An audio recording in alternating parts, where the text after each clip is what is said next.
हरे माई महिमा तोहार अपरम पार बा।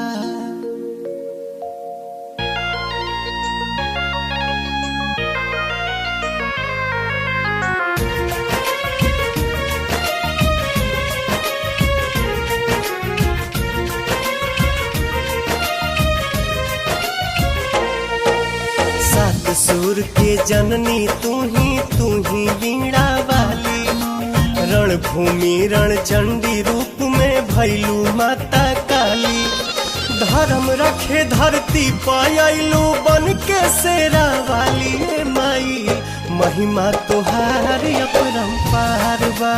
हे माई महिमा तोहार अपरंपार बा।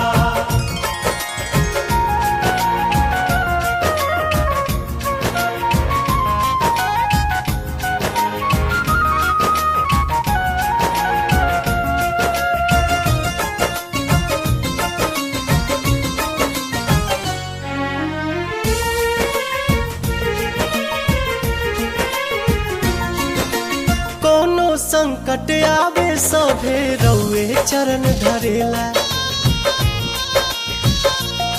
हर कोनो संकट आवे सभे रउए चरण धरेला।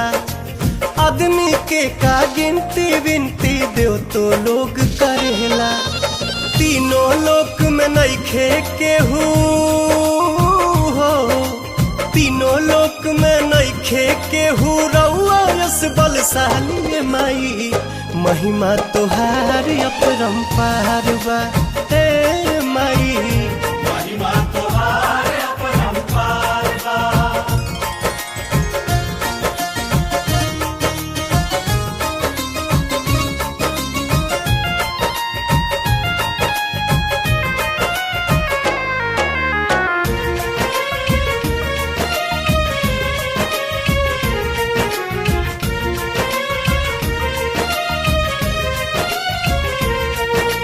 भक्त के खातिर जग में माई जहवा जहवा जालू।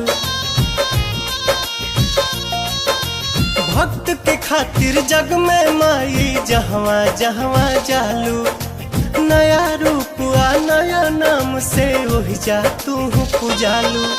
शक्ति पीठ या शक्ति धाम से हो, शक्ति पीठ या शक्ति धाम से केहू न लौटल खाली।